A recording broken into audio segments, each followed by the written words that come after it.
This channel does not promote any violent, harmful, or illegal activities. All content provided by this channel is meant for an educational purpose only. গুড়াপে শিশুকন্যাকে ধর্ষণ খুনে মৃত্যুদণ্ডের নির্দেশ চুঁচুড়া POCSO আদালতের। জন্মদিনে বিচার পেল গুড়াপের এক রত্তি। এই মুহূর্তের বড় খবর, গুড়াপে শিশুকে ধর্ষণ খুনে ফাঁসির সাজা, এমনটাই আপডেট পাওয়া যাচ্ছে। আর ঠিক কি তথ্য রয়েছে সমস্তটাই আরো ডিটেইলসে জানবো। আমাদের প্রতিনিধি আশিক ইনসান আমাদের সঙ্গে রয়েছেন, সরাসরি আশিকের সঙ্গে কথা বলি। আশিক, এই তো বড় খবর, গুড়াপে এক রত্তি, সে তার মৃত্যু হয়েছে, তার একটা হিটলে হলো। এখনো অবধি দাঁড়িয়ে যে বিষয়টা দাঁড়াচ্ছে, শিশুকন্যাকে ধর্ষণ করে মৃত্যুদণ্ডের নির্দেশ পাওয়া গেল, এটা কত বড় একটা নজির সৃষ্টি করলো। একেবারেই তোমাকে জানিয়ে রাখবো যে একেবারেই এটা একটা নজির সৃষ্টি, কারণ 54 দিনের মাথায় এই যে অভিযুক্ত অশোক সিং অর্থাৎ গুড়াপ শিশু ধর্ষণ এবং হত্যাকাণ্ডের যে অভিযুক্ত, তাকে ফাঁসির সাজা শোনালো চুঁচুড়া পক্সো আদালত। এবং এইটা কিন্তু একটা নজিরবিহীন ঘটনা। অর্থাৎ গত 24শে নভেম্বর এই জঘন্যতম ঘটনা ঘটায় অভিযুক্ত, এবং তারপরেই কিন্তু নড়ে চড়ে বসে এবং তৎপর হয়ে ওঠে হুগলি গ্রামীণ পুলিশ। এবং হুগলি গ্রামীণ পুলিশের কাছেও কিন্তু একটা নজিরবিহীন ঘটনা, অর্থাৎ 54 দিনের মাথায় তাই এই যে সাজা শোনালো আদালত, সেটা কিন্তু একটা নজিরবিহীন ঘটনা হয়ে থাকলো। এবং এই যে সাজা শোনানোর পরে কিন্তু পরিবারও, যে শিশুর পরিবার রয়েছে, সেই শিশুর পরিবার কিন্তু খুশি। এবং যদিও তারা কিন্তু একদিকে দুঃখের মধ্যেই রয়েছে, তার কারণ আজকে ওই শিশুর জন্মদিন। এই শিশুর জন্মদিনের দিন তার যে হত্যাকারী, সেই হত্যাকারী সাজা পেল, এইটাই কিন্তু তারা খুশি। তার বাবার সঙ্গে, তার মায়ের সঙ্গে আমরা কথা বলছিলাম, তারা যেটা জানাচ্ছেন যে প্রতি বছর যখন ওই শিশু জন্মদিন আসতো, সে কেক খেতে চাইতো, তবে এবছর তারা কেক খাওয়াতে চাইলেন না। আশিক, জন্মদিনেই বিচার পেল ওই এক রত্তি, তার মা বাবা কি বলছেন শুনুন। থানার বড় বাবু এবং অনেক পুলিশ অফিসার সবাই খুব সাহায্য করেছে। কি যিনি কেস লড়ছিলেন উকিল বাবু, তিনিও খুব সাহায্য করেছেন আমাদেরকে। এতে খুব আনন্দ হচ্ছে। আজকে আমার মেয়ের জন্মদিন, তাকে তো কিছু ওকে তাড়াতাড়ি ফাঁসি দেওয়া হয়, আর যেন ট্রায়াল না করা হয়, যত তাড়াতাড়ি সম্ভব ওর ফাঁসি দিলে হয়, তাহলে আমার মেয়ের আত্মা, আমাদের আত্মা, সবারই আত্মা শান্তি পাবে। মেয়ের জন্মদিন, আজকে মেয়ের জন্মদিন, এইটাই আর জীবনে খুশি। আর থেকে বেশি কিছু খুশি নেই, মেয়ে আমার হারিয়ে গেছে। হুগলি পুলিশ প্রশাসন, আমাদের সরকারি পিপি, আমাদের এলাকার পার্টির লোকেরা, সমস্ত পার্টির লোকেরাই, সব মানুষ আমাকে খুব, আমার গ্রামবাসী খুবই সাহায্য করেছে। আপনারাও সবাই সাংবাদিক আমাদের পাশে থেকেছেন। গুড়াপের এক রত্তি তো বিচার পেল, কিন্তু শহর কলকাতার আকাশে বাতাসে এখন একটাই প্রশ্ন, আগামীকাল শিয়ালদা কোর্ট যে রায়দান করতে চলেছে, সেখানে কি তিলোত্তমা বিচার পাবে? এই যে বিগত 5 মাস ধরে গোটা বিচার প্রক্রিয়া চলল, তদন্ত চলল, তাতে রাজ্য সরকার কিংবা সিবিআই কারুর ভূমিকাতেই সন্তুষ্ট নন। তিলোত্তমার বাবা মা তারা বলছেন রাজ্য সরকার চাইলেই তারা বিচার পেত, কিন্তু কি বলছেন তারা আপনাদের শোনায়। মানে সিবিআই কোনো কাজই করেনি। সিএফএসএল বলছে place of occurrence seminar room নয়, কিন্তু সিবিআই সেটাকে এস্টাবলিশ করে সঞ্জয় রায় একাই দোষী এটাই প্রমাণ করার চেষ্টা করছে কোর্টে। কিন্তু কতটা সফল হবে কি হবে না সেটা কোর্ট যা রায় দেবে তার উপরে নির্ভর করবে। তো সিবিআই তো নির্দেশ আছে। আমার মেয়ের মৃত্যুর পর থেকে দেখবেন একটা অদৃশ্য আদেশ, এটা আমাদের মনে হচ্ছে। ক্রাইম সিনের পাশের দেওয়ালটা, বাথরুমটা তো ভাঙা উচিত ছিল না। উনি চেস্ট মেডিসিনের সবার সই নিয়ে এবং নিজে স্বাক্ষর করে ওই ঘরটা ভাঙার অনুমতি দিয়েছেন স্বাস্থ্য সচিব, এবং ভেঙেও দিয়েছেন তাড়াহুড়া করে। ভেঙে দিয়েছেন টাকা, বাথরুমে এত তাড়াহুড়ো যে টালিও পর্যন্ত চেঞ্জ করা হয়েছে। 9 আগস্ট থেকে 18 জানুয়ারি, দীর্ঘ একটা সময়, প্রায় 5 মাস, এবং 5 মাস পর আগামীকাল শিয়ালদা আদালত রায়দান করতে চলেছে। কি শাস্তি পাবে সঞ্জয়? সঞ্জয় কি একাই দোষী সাব্যস্ত হয়েছে, যেহেতু তার কি রায় হবে? এদিকে গোটা ঘটনার পর সিবিআই কি তদন্ত গুটিয়ে নেবে? পরিবার কি আদৌ শান্তি পাবে এই রায় শুনে? এরকম নানা প্রশ্ন উঠতে শুরু করেছে। সবটা নির্ভর করছে প্রসিকিউশন তারা কি তথ্য আদালতে হাজির করেছেন তার উপরে। তাড়াতাড়ি বিচারকে পাওয়ার যারা আকাঙ্ক্ষা করছেন, জেনে রাখবেন সবসময় তাড়াতাড়ি বিচারে কিন্তু ন্যায় বিচার হয় না। এরকম একটা ঘটনা, যে ঘটনাটা একটা সাধারণ কোনো ধর্ষণ কিংবা খুনের ঘটনা নয়, অতএব সেক্ষেত্রে তাড়াহুড়ো করা মানে হচ্ছে প্রকৃত অপরাধীদের আড়াল করার চেষ্টা।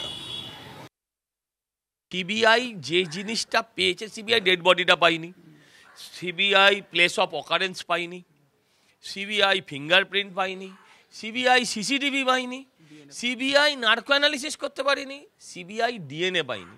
এবার আপনি আমাকে বুঝিয়ে বলুন, সিবিআই কি পিসি সরকার, ম্যান্ড্রেক, জাদু বলে নিয়ে আসবে? কিন্তু সিবিআইয়ের এই কথাগুলো কোথাও যেন বললে ভালো হতো। দেখুন, পশ্চিম মেদিনীপুরে 20 স্যালাইনে প্রসূতির মৃত্যুর অভিযোগ আগেই উঠেছিল। এখন প্রশ্ন উঠছে নতুন করে একটি অডিও ক্লিপকে ঘিরে শোরগোল পড়ে গিয়েছে এই মুহূর্তে স্বাস্থ্য ভবনের মধ্যে এবং গোটা স্বাস্থ্য ব্যবস্থায়। তার কারণ বর্ধমান মেডিকেল কলেজেও কি সেরকমই কোনো বিষ ওষুধ, 20 স্যালাইন এই সমস্ত ব্যবহার করা হতো? একটি অডিও ক্লিপ ঘিরে এই মুহূর্তে শোরগোল। আগে অডিও ক্লিপটা শোনাই, তারপর আরো বিস্তারিত জানাচ্ছি। আপনি তো আমাদের খুনি, আমাকে সুপ্রতীককে যখন তখন খুনি, মেরে দিয়েছো পেশেন্ট, তোমরা দেখো না, এগুলো ফেব্রুয়ারি মাসে তো অনেক বলেছেন। আমার ইউনিটে 6টা ডেথ হয়েছিল। তারপর থেকে তো পেশেন্ট যখন আমরা আপনার সাপ্লাই করা ওষুধ বন্ধ করে দেওয়ার পর থেকে যখন হলো, লাস্ট 6 মাসে কোনো ডেথ নেই। তো আমরা তো খুনি, তাই তো স্যার? না কেন এরকম কেন? না, আপনি বলেছেন, আমার রেকর্ড করা আছে। মার্চ থেকে সেপ্টেম্বর আমার ইউনিটে একটাও ডেথ নেই। কিন্তু তার আগে আপনি আমাকে যেভাবে অপমান করেছিলেন খুনি বলে, খুনি, সিম্পলি অ্যাজ দ্যাট, আমাকে অ্যান্টি ডিপ্রেশন খেতে হয়েছিল দিনের পর দিন স্যার। তার উত্তর কে দেবে? আমার জীবন থেকে 6টা মাস আপনি কেড়ে নিয়েছেন, তার উত্তর কে দেবে স্যার? আপনি তপন গাঙ্গুলিকে ফোন করে বলেছিলেন নুপুর ঘোষ ডিউটি করতে আসতে পারবে না, কারণ আপনার ভোটে, আপনার জন্য আপনার ভোটে ছাপ্পা মারছিল এখানে বসে, আপনার অফিসে বসে, সেই পুজোর সময়। কে আবার কি স্যার? কে আবার কি? আপনার নুপুর ঘোষ? ঠিক আছে, পরে কথা বলবো। না স্যার, আর পরের দিন চলে গেছে। আমি জীবনে কোনোদিন পেশেন্টের অবহেলা করিনি। সেই দেবদূত ব্যানার্জি, সেই সুপ্রতীক বসুকে আপনি অপমান করেছেন দিনের পর দিন। কেন করেছেন? উত্তর দিন। এসো ফেসো নয়, কেন করেছেন? ফেব্রুয়ারি মাসে 6টা পেশেন্ট আমার ইউনিটে ডেথ হয়েছিল রেনাল ফেলিওর হয়ে। কারণটা কি? এই আপনার জালিয়াতি, গভর্নমেন্টের জালিয়াতি ওষুধের জন্য। আর তারপর থেকে 6 মাস আমি সিন্টু ইউজ করিনি, আপনার একটা পেশেন্টের ডেথ হয়নি। আপনার তো বহুত ক্ষমতা, পারলে তো একে আমাকে ট্রান্সফার করে দিন বা সাসপেন্ড করে দিন, অথবা গুন্ডা পার্টি আমাকে মেরে দিন স্যার। আপনাদের তো সেই ক্ষমতাও আছে। লজ্জা করে না? ছি ছি ছি ছি, ডাক্তার হয়েছেন। এই ভাইরাল অডিও ক্লিপে বলতে শোনা যাচ্ছে একটি পুরুষ কণ্ঠ অপর পুরুষ কণ্ঠকে বলছে যে আপনার সরকারের জাল ওষুধ, নকল ওষুধ ব্যবহার করে দেওয়ার পরে গত 6 মাসে আমার আন্ডারে কোনো প্রসূতির মৃত্যু হয়নি। এই মুহূর্তে আমার সঙ্গে তন্ময় প্রামাণিক রয়েছেন, আমাদের প্রতিনিধি। তন্ময়দা, তুমি তো দীর্ঘদিন ধরে রাজ্যের গোটা স্বাস্থ্য পরিষেবাগুলো একেবারে হাতে তালুর মতন চেনো। এই ভাইরাল যে অডিও ক্লিপ, কার কার গলা থাকার সম্ভাবনা, কে কাকে কোন অভিযোগে অভিযুক্ত করছে? দেখো, এই অডিও ক্লিপ পাওয়ার পরেই, আমাদের হাতে যখন আসে তখন পাওয়ার পরেই আমরা এটা দেখি কোন কোন নাম উঠে আসছে। নাম উঠে আসছে কি? দেবদূত ব্যানার্জি, সুপ্রতীক ঘোষ ডাক্তারের নাম, নূপুর ঘোষ, এই যে নামগুলো যখন উঠে আসছে, তপন গাঙ্গুলি, এগুলো খোঁজ করতে গিয়ে দেখা যায় তপন গাঙ্গুলি ছাড়া বাকি যে নামগুলো বর্ধমান মেডিকেল কলেজের গাইনি বিভাগের। এবং তারপরে খোঁজ করতে গিয়ে সেখানে যখন বিভিন্ন প্রফেসরদের বা ডাক্তারবাবুদের ফোন করা শুরু হয়, তখন দেখা যায় যে এই ঘটনা বা এই যে বিষয়টা রয়েছে এটা ঘটেছিল সেখানকার দেবদূত ব্যানার্জি গাইনির প্রফেসর, তার সঙ্গে মেডিকেল কলেজের, বর্ধমান মেডিকেল কলেজের সুপার তাপস ঘোষের এই কথোপকথন, এবং তাদেরকে সেই অডিও শোনায়। তারা যেটা বলেন যে তাদের যেটা শুনে তারা যা বুঝছেন, একটি দিকের গলা হচ্ছে যিনি বলছেন পরে কথা বলবো, তিনি হচ্ছেন সুপার তাপস ঘোষ, আর এদিকে দেবদূত ব্যানার্জি। দেবদূত ব্যানার্জি গতকালকেই বর্ধমান মেডিকেল কলেজ থেকে মেদিনীপুরে ট্রান্সফার হয়ে গিয়েছেন। এখানে গুরুত্বপূর্ণ যেটা হচ্ছে, সেই চিকিৎসক বলছেন তার ইউনিটে 6 জন মারা গেছে ফেব্রুয়ারি মাসে। একজন চিকিৎসক বলছেন, মানে এবার তো তদন্তের আওতায় চলে আসা উচিত, অন্তত বাকি চিকিৎসকরা সেটাই বলছেন। গুরুতর প্রশ্ন এখানে 2 নম্বর প্রশ্নটা হচ্ছে জাল ওষুধের কথা বলছেন, এবং বলছেন সেই ওষুধ বন্ধ করে দেওয়ার পর মার্চ মাস থেকে সেপ্টেম্বর বা পরবর্তী সময় পর্যন্ত একটি রোগীর মৃত্যু ঘটেনি এবং অন্য ইউনিটে রোগীর মৃত্যু ঘটেনি। তাহলে কি ওষুধের মধ্যে কোনো গন্ডগোল ছিল? এই প্রশ্নটা উঠে আসছে। যদিও এই বিষয়ে সেই সুপার তাপস ঘোষের সঙ্গে যোগাযোগ করেছিলাম বর্ধমান মেডিকেল কলেজের, তিনি বলেছেন তিনি কিছু মনে করতে পারছেন না। অডিওটা ঠিক না বেঠিক একটিও কথা বলেননি, অস্বীকার করেননি যে অডিওটা ঠিক না। 2 নম্বর দেবদূত ব্যানার্জির সঙ্গে আমরা যোগাযোগ করেছিলাম, তিনিও বলছেন আমি কোনো মন্তব্য করব না। অডিওটা ঠিক, আপনার অডিও, আপনার গলা, এ তো আপনার গলা মনে হচ্ছে। উনি কোনো উত্তর দেননি, বলেছেন আমি কোনো মন্তব্য করব না। সুপ্রতীক ঘোষকে আমরা যোগাযোগ করেছিলাম, তিনিও বলেছেন আমি কোনো মন্তব্য করব না। অর্থাৎ এই যে অডিও, এই অডিও কিন্তু অনেকগুলো প্রশ্ন তুলে দিচ্ছে রোগীর সুরক্ষা নিয়ে। তাহলে এই 6টি মৃত্যু এটাকে ধামাচাপা পড়ে গেছিল কোনো কারণে, সেই প্রশ্নও কিন্তু উঠে আসে। আমরা সব থেকে যেটা বড় পয়েন্ট, যে এই অডিও ক্লিপ যখন আমরা প্রত্যেকের গলা, যাদের যাদের শোনা যাচ্ছে, যাদের যাদের মনে করা হচ্ছে তাদের গলা, তাদের কাছে গিয়ে জিজ্ঞেস করি, প্রশাসনের কাছে গিয়ে জিজ্ঞেস করি এটা কি আপনার গলা, কেউ কিন্তু অস্বীকার করেনি। একদম দীপ। আর এখান থেকে মেদিনীপুর মেডিকেল কলেজে প্রসূতি মৃত্যুর ঘটনায় এই মুহূর্তে এফআইআরও দায়ের হয়েছে একাধিক চিকিৎসকের বিরুদ্ধে অনিচ্ছাকৃত খুনের ধারা। আচ্ছা, কারা কারা, কোন কোন চিকিৎসকরা স্ক্যানারে রয়েছেন, কাদের কাদের বিরুদ্ধে অনিচ্ছাকৃত খুনের ধারা, কথা বলবো আমাদের প্রতিনিধি সুশোভন আমাদের সঙ্গে রয়েছেন সরাসরি।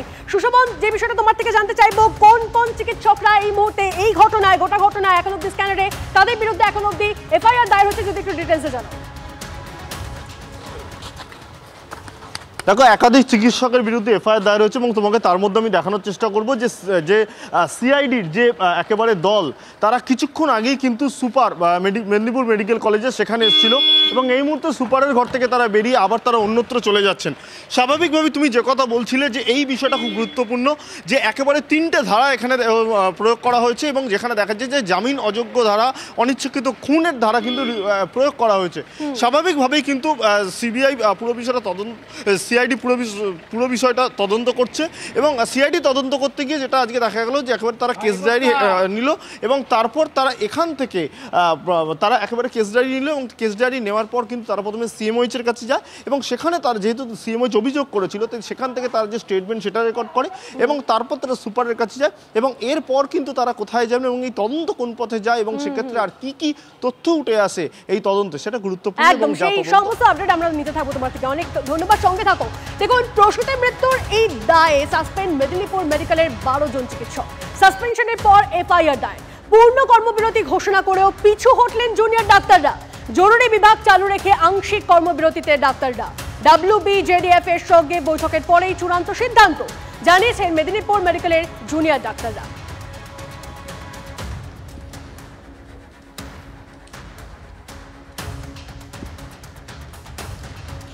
দুলাল সরকার খুনের ঠিক 12 দিনের মাথায় তৃণমূল কর্মীকে খুন করার অভিযোগ উঠেছিল আপনারা জানেন এবং 3 জনকে আক্রমণ করা হয়েছিল, প্রকাশ্য দিবালোকে গুলি চালানো হয়, মাথা থেতলে খুন করা হয়। আর এবার রায়গঞ্জ অর্থাৎ উত্তর দিনাজপুরের রায়গঞ্জ পুর প্রশাসককে খুনের হুমকির অভিযোগ উঠছে, গুলি করে নাকি ঝাঁঝরা করে দেওয়ার হুমকি দেওয়া হচ্ছে। রায়গঞ্জ থানার দ্বারস্থ হয়েছেন পুর প্রশাসক সন্দীপ বিশ্বাস। ঘটনাকে ঘিরে ব্যাপক চাঞ্চল্য ছড়িয়েছে রায়গঞ্জে। অন্তর্দ্বন্দ্বের অভিযোগ উড়িয়ে দিচ্ছে জেলা তৃণমূল নেতৃত্ব। ক্রিমিনালের এত বড় সাহস কি করে হয় যে গতকাল রাত 11টা 15 মিনিটে আমার মোবাইলে আননোন নাম্বার থেকে ফোন আসে। আমি সবসময় ফোন ধরে থাকি রাত দিন এক করে। তো আমি 11টা 15তে বাড়িতে ছিলাম, তখন ফোন আসে। ফোনটা ধরার পরেই আমাকে অকথ্য ভাষায় গাল দিয়ে বলে, যেখানে দাঁড়িয়ে আছিস ওখানে দাঁড়িয়ে থাক, গুলি করে ঝাঁঝরা করে দেবো। সত্যিই তো আমি উদ্বিগ্ন। আপনার সঙ্গে কারো কোনো শত্রুতা হয়েছে? অনেকের আছে, কারণ আমি কাজ করতে গেলে কারোর পক্ষে যায়, কারোর বিরুদ্ধে যায়। যেহেতু এই পৌরসভা সুন্দরভাবে কাজ করে মানুষের কাছে জনপ্রিয় পৌরসভা হয়ে উঠে এসেছে, সেই জন্য তাদের রাগ থাকতে পারে বিরোধী। সমস্ত ব্যাপারটাই এখন তদন্ত সাপেক্ষ। সরাসরি চলে যাব আমাদের প্রতিনিধি রূপকের কাছে। রূপক, মালদা জেলা নেতৃত্ব অন্তর্কলহ বা অন্তর্দ্বন্দ্বের কথা একেবারে উড়িয়ে দিচ্ছেন, কিন্তু একথা তো অস্বীকারের উপায় নেই যে দুলাল সরকার খুন হয়েছেন, তার 12 দিনের মাথায় তৃণমূল কর্মী খুন হয়েছেন। তাহলে এরকম যদি কোনো থ্রেট কল আসে, তারপর যে চিন্তিত হয়ে পড়বেন সন্দীপ বিশ্বাস, সে কথা তো বলাই যায়। একেবারেই তাই। দেখো, এই ঘটনায় কিন্তু রায়গঞ্জ থানায় লিখিত অভিযোগ দায়ের করার সঙ্গে সঙ্গেই কিন্তু তিনি সেখানে উল্লেখও করেছেন যে নিরাপত্তাহীনতায় ভুগছেন। কার্যত মালদায় দুলাল সরকার খুনের ঘটনার প্রেক্ষিতে শাসক দলের ভেতরে যে একটা নিজস্ব একটা যে ভয় বা আতঙ্ক কাজ করছিল সেটা কিন্তু স্পষ্ট হয়েছিল, যা কিন্তু রায়গঞ্জের পুর প্রশাসককে এই হুমকির থ্রেট কল আসার পরে কিন্তু আরো তা স্পষ্ট হচ্ছে। কার্যত একদিকে যখন এই অন্তর্দ্বন্দ্বের কথা যখন তারা অস্বীকার করছেন, অন্যদিকে কিন্তু পুর প্রশাসক তিনি কিন্তু বলছেন কাজ করতে গেলে কিন্তু শত্রু থাকতেই পারে। কার্যত ভেতরের কোনো শত্রু অর্থাৎ দলের ভেতরেই কোনো শত্রু তৈরি হয়েছে নাকি বহিরাগত কোনো শত্রু, সেই নিয়ে কিন্তু একটা দ্বন্দ্ব কিন্তু শাসক দলের ভেতরেই রয়েছে। অন্যদিকে বিরোধীরা তারা যা বলছে, বিশেষ করে বিজেপি, তারা কিন্তু বলছে এটা অন্তর্দ্বন্দ্বেরই কারণ কিনা। সেক্ষেত্রে কারোর নাম কি তিনি নিয়েছেন বা কারোর দিকে অঙ্গুলি হেলন করেছেন? দেখুন তিনি কিন্তু বলছেন যে কোনো নাম তিনি তুলছেন না, কারণ কি তিনি জানেন না, যেহেতু অজানা ফোন নম্বর থেকে এসেছে সেই কারণে তিনি কিন্তু পুলিশের দ্বারস্থ হয়েছেন। এবং ইতিমধ্যে আমরা পুলিশ প্রশাসন সূত্রে যা জানতে পারছি, পুলিশ সেই মোবাইল নম্বর ইতিমধ্যেই ট্র্যাক করে সেই কোন ব্যক্তির সেই মোবাইল নম্বর তাকে খোঁজ খবর ইতিমধ্যেই শুরু করেছে। সবটাই এখন পুলিশ তদন্ত করে দেখছে, যেহেতু লাগাতার মালদার ঘটনা, তার তদন্ত সাপেক্ষ। আপাতত তোমাকে ধন্যবাদ রূপক।